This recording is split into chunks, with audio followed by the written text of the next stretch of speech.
Voice of Cameroon, la voix de l'espérance.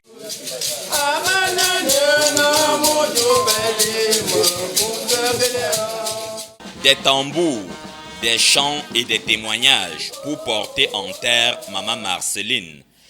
Elle dont la vie a été abonnée à la charité et qui ne s'est point détachée de cette jovialité qui se gravait sur chacun des traits de son visage.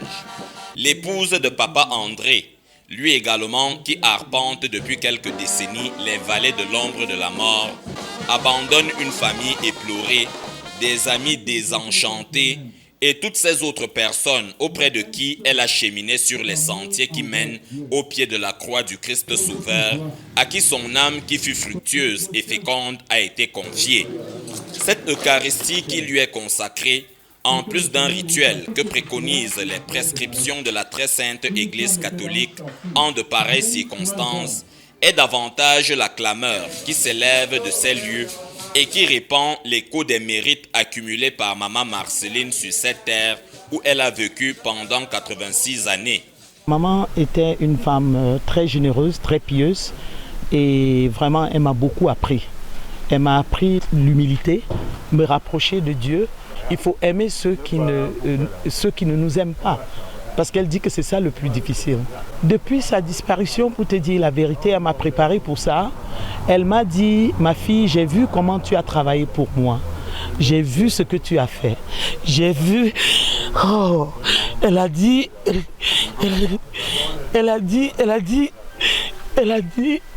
qu'il ne faut pas que je pleure. C'est ce qu'elle m'a dit. J'essaye de tenir. Elle incarnait l'humilité, la générosité, l'amour, tout simplement. C'était une femme qui aimait tout le monde, en tout cas, et qui nous a appris à aimer autrui, quoi, comme soi-même. Donc voilà, comme selon la parole de Dieu, et puis voilà, qui était très pieuse, quelqu'un de... Les mots me manquent, en fait. C'est quelqu'un d'extraordinaire. Pour moi, c'était la femme de ma vie, la première femme. Donc voilà. L'Eucharistie est avant tout une action de grâce au Seigneur pour tous ses bienfaits. Donc même comme c'est dans les circonstances de deuil, nous rendons grâce à Dieu qui nous a donné Maman Marceline et Papa André. Nous rendons grâce à Dieu pour leur vie, ce qu'ils ont été pour nous. Et puis ensuite nous demandons au Seigneur de lui accorder la grâce du repos éternel. Et pourtant, toute chair goûtera à la mort. La sienne n'y a pas échappé et la tristesse qui désempare tous ses visages a escorté la défunte dans ses derniers retranchements, loin des yeux des siens, mais proche dans ses cœurs où la marque qu'elle y a laissée restera indélébile. Maman Marceline a été inhumée comme elle a toujours vécu, entourée de gens issus de tous les horizons et qui savouraient la générosité inépuisable de cette vigoureuse dame.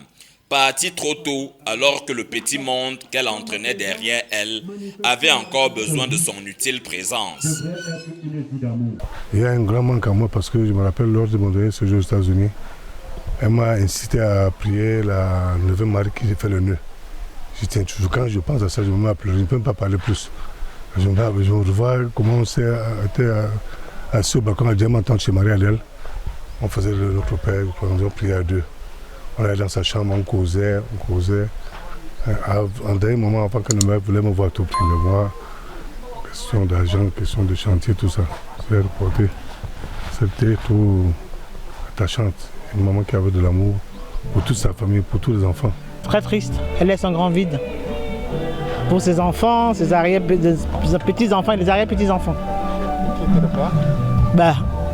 Un homme merveilleux qui m'a appris la rigueur, la discipline, le pardon, le partage, les deux parents d'ailleurs. Comme on vit toujours le monde spirituel, maman était une maman très généreuse. Elle avait un cœur pur, bon cœur. Elle acceptait tout le monde. Elle n'avait que les mots positifs qui sortaient de sa bouche. Elle pouvait même se fâcher, mais elle oublie rapidement. Toujours le sens de réconcilier. Ça c'est...